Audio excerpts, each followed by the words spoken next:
Welcome, my friends. Welcome to the table. This is kind of what sitting at our table looks like and sounds like. Just smart aleck comments. Yeah. Movie lines and smart aleck comments. Yeah. All right. So are we going to get this thing started? Well, I just said, welcome to the table. Isn't that? Well, I think you need to be a little bit more, than that. Do I have to say it in the mic? Oh, into the camera. Yeah, welcome to the table. Exactly. Welcome to the table.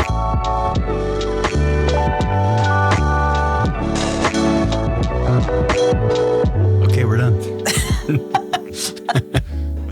Yeah.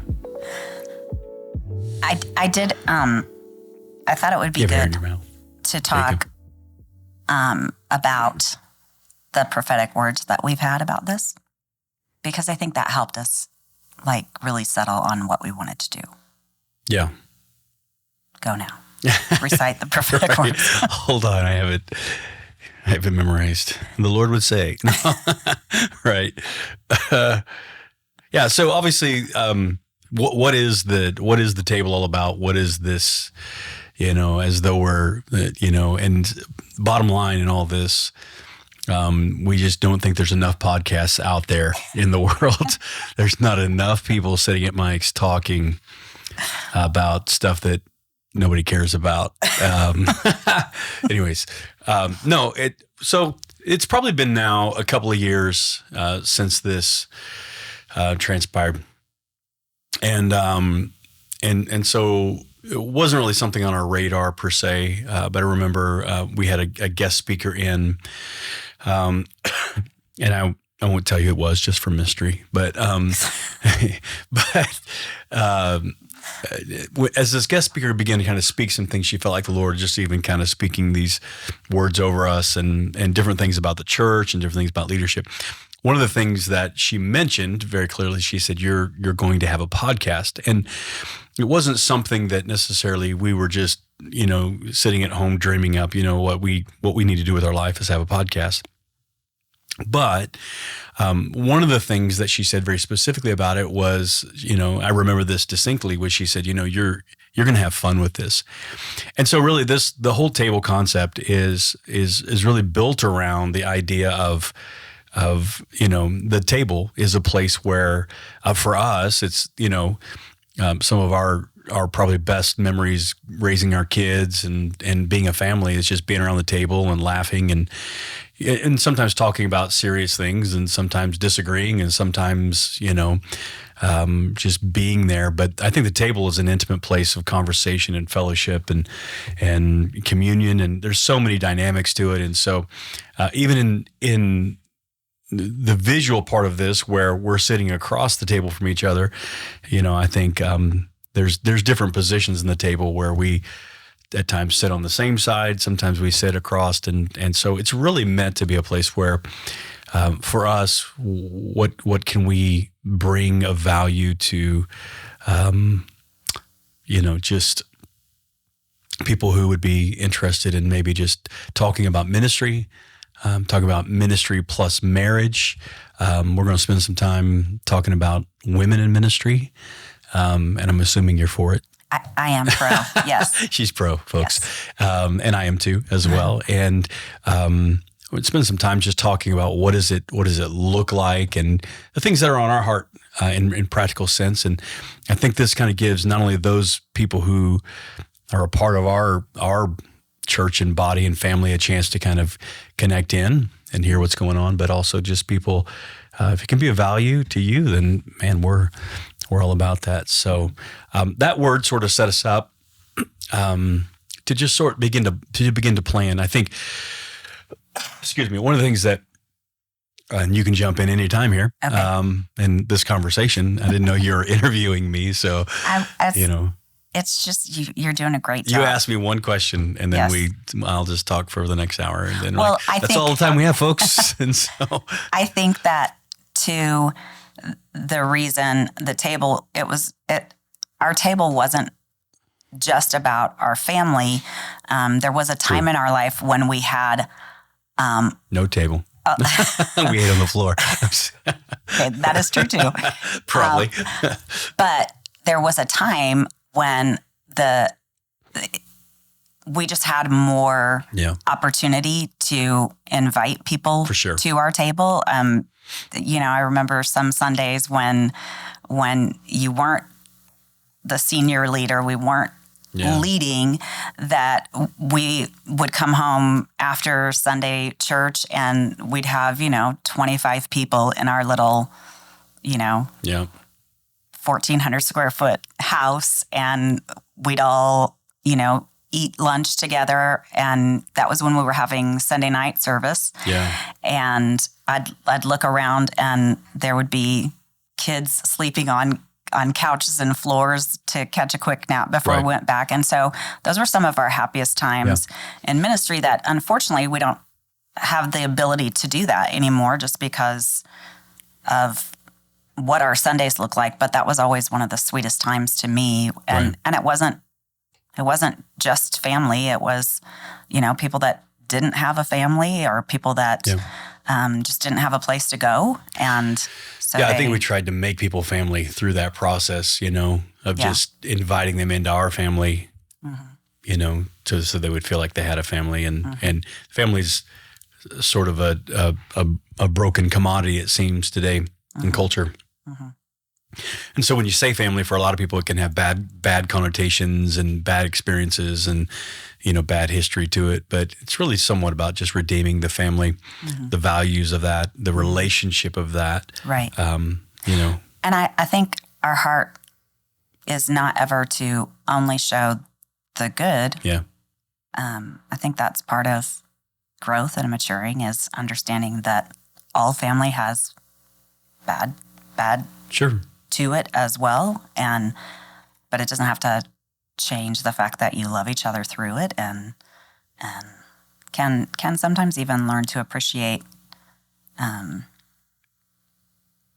differences and the things that used to be really terrible aren't so terrible once you've spent enough time in relationship with each other. And I think also there's a second part of this that there's a heart to add value to, and we don't claim to be people who have all the answers, and we certainly have our perspectives and we have our thoughts and obviously values and belief systems and things of that nature as well, that are founded in Jesus and founded in His Word, but at the same point, I think there's a desire to add value as we start talking about ministry stuff, especially in ministry in the family and raising kids in ministry and being married in ministry and transitioning in ministry. Probably a large part of our conversation at some point will turn to transition, because that's a major component of even what's happening in the world today. We're probably in one of the greatest generational transfers of leadership within the church world. And I think even outside probably a little bit, but just because people are aging out, baby boomers are aging out, and next gen people are coming up, and Gen X people like us who were just lost in the middle of it all, just angsty Kurt Cobain types that just hanging on to both ends. Right.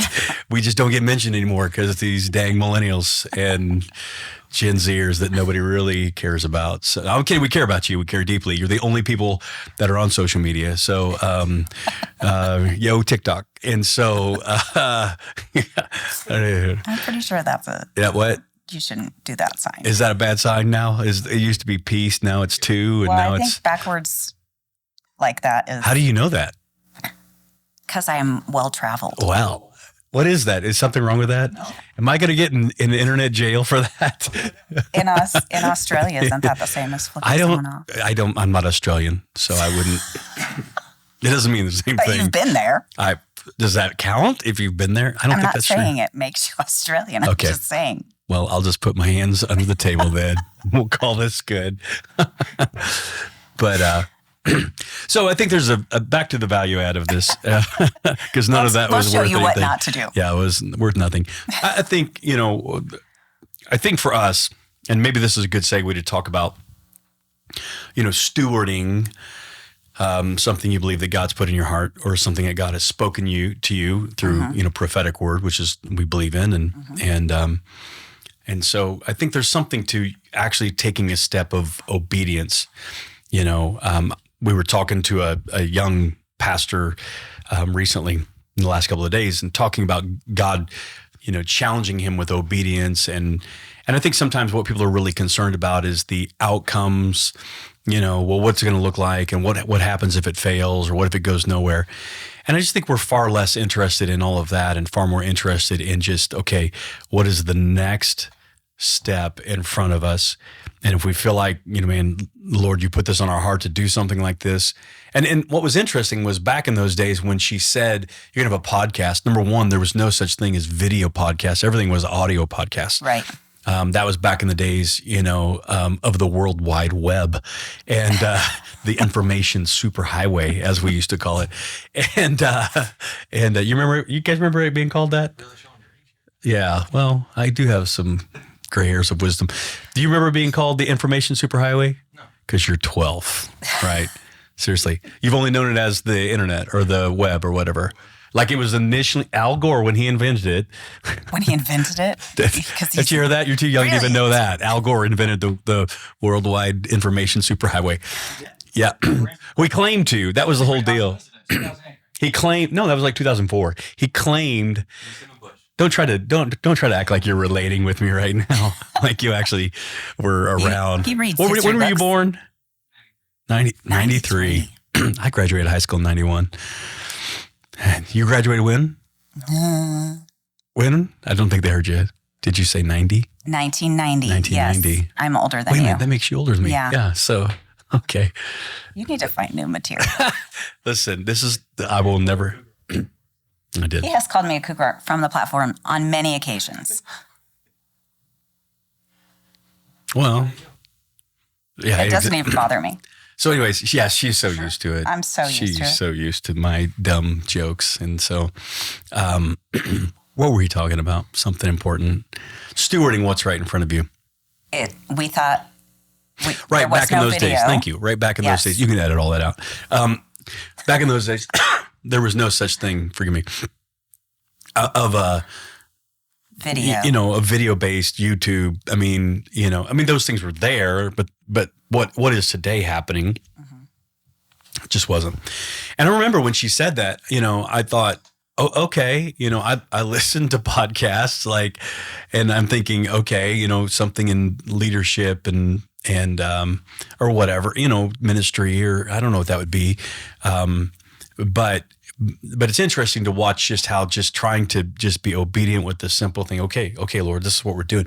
And so I think the lesson for those, maybe the value add for those that are sort of have hung with us this long in this conversation, is simply this, is that, whatever God puts on your heart, I think most of the time we're worried about the end game outcomes and having all the details to get there. And the reality is God is just asking for a simple step of obedience. And that obedience is something within your reach, something you can do typically. Right. And then leave the outcomes to him. I love the scripture that talks about, the Lord smiles when the work begins. And I believe that's because, it's actually connected with the thought of despise not the days of small beginnings, and we'll say that a lot of times when somebody's starting something out and it's ridiculously, small or ineffective or, just the beginning stages, we say, as an encouragement, don't despise the days of small beginnings. And it's kind of like this excuse to not be upset because it didn't go as good as you thought it would or as big as you thought it would. And I just think the next part of that verse is so important because it says the Lord smiles when the work begins. And what I've always thought is that the thing is I believe that God sees the end from the beginning. And so he smiles because of your obedience and knows where your obedience is going to lead to. Right. So he is smiling because there's my son, my daughter, being obedient to what I said, what I've asked of them. And I know where this is going to go, even though they don't know. And really, it's not about where it goes in influence or size or capacity, or it's about where it goes even in what it does in a skill set or a gifting or a health or development in us. Right. And so I think so we're just being obedient to that, just stepping out and coming to the table. Yes. And to have those kind of conversations and things like that. And so, anything to throw out there to add to that piece to? No, I think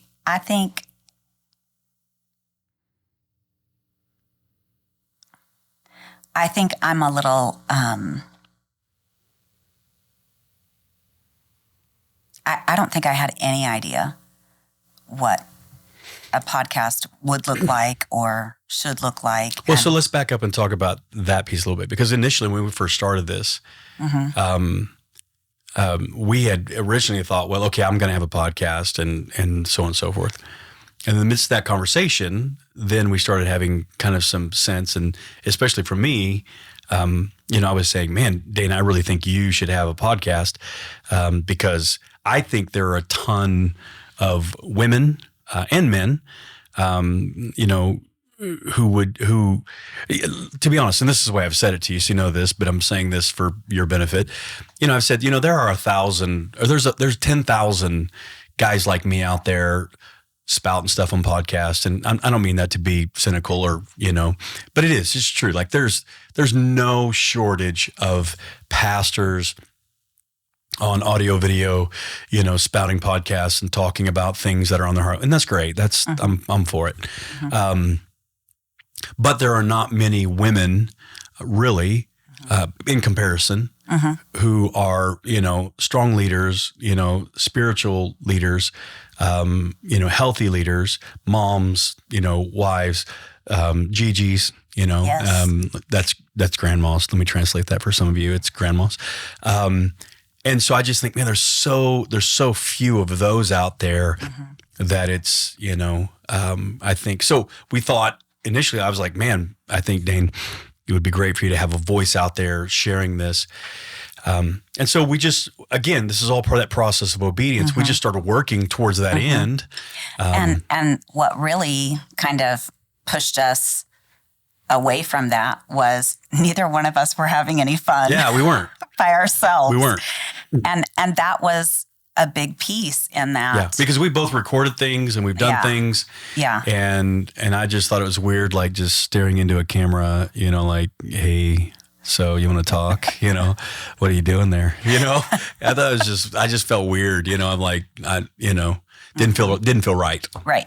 And so even as you say, though, there's thousands of men with podcasts and there's fewer women with podcasts, I think there's a lot fewer of men and women doing ministry podcasts together. Right. That, And there's only one at the table. So right. There you have it.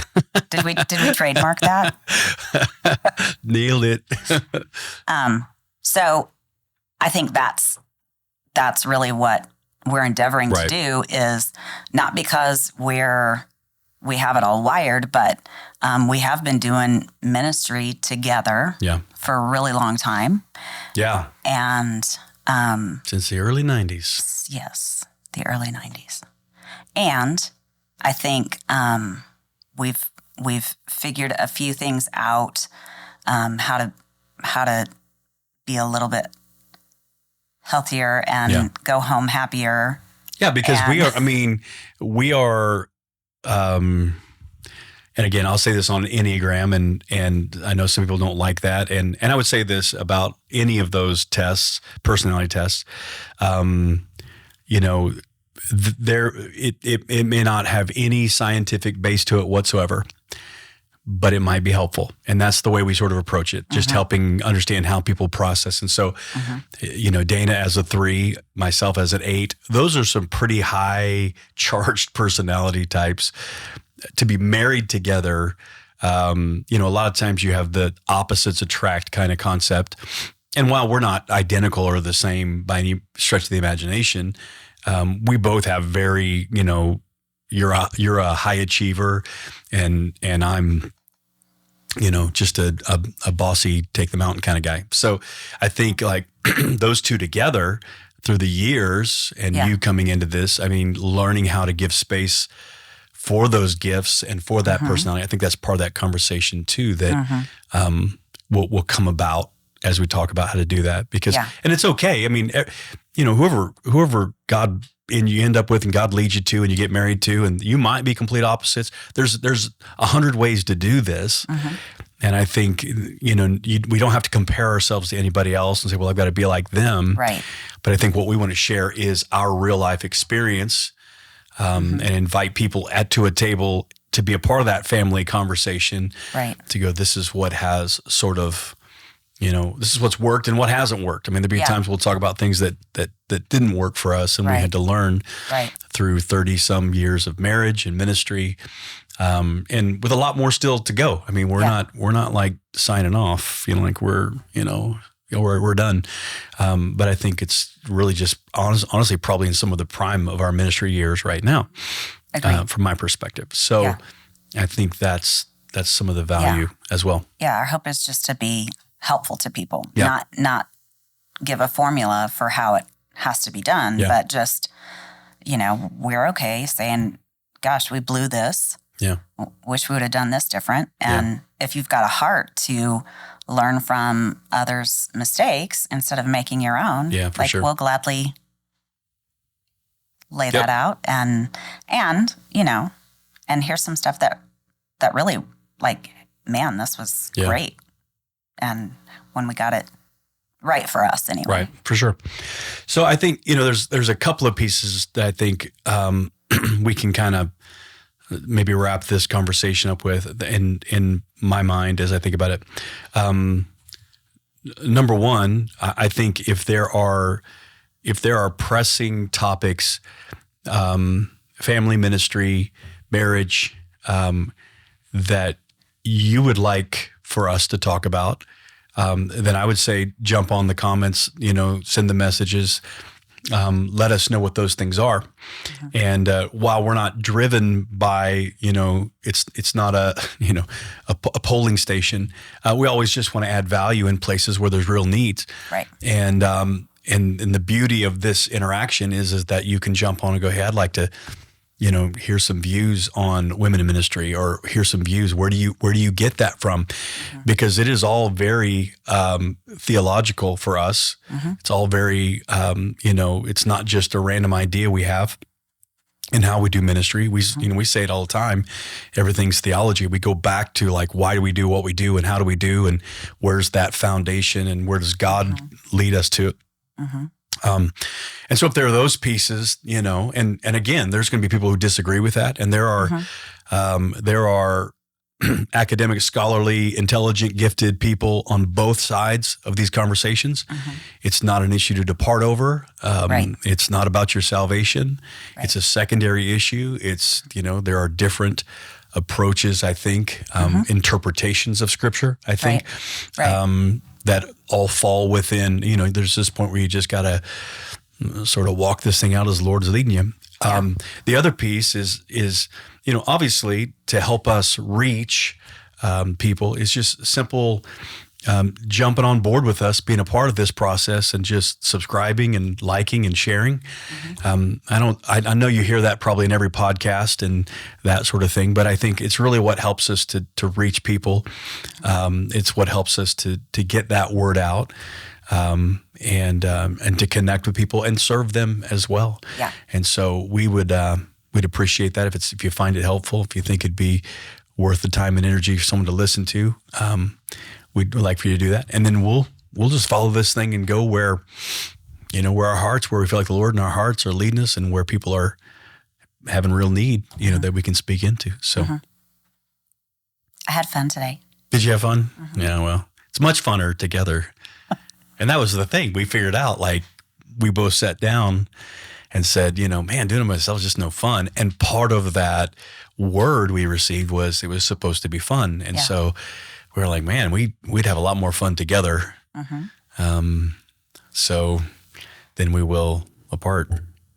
So yeah, I like that. So, so join the fun. That's what we're saying. That's the bottom line in all of this. Join the fun. So, hey, we love you. Appreciate you hanging out with us for a few minutes, and look forward to talking some more.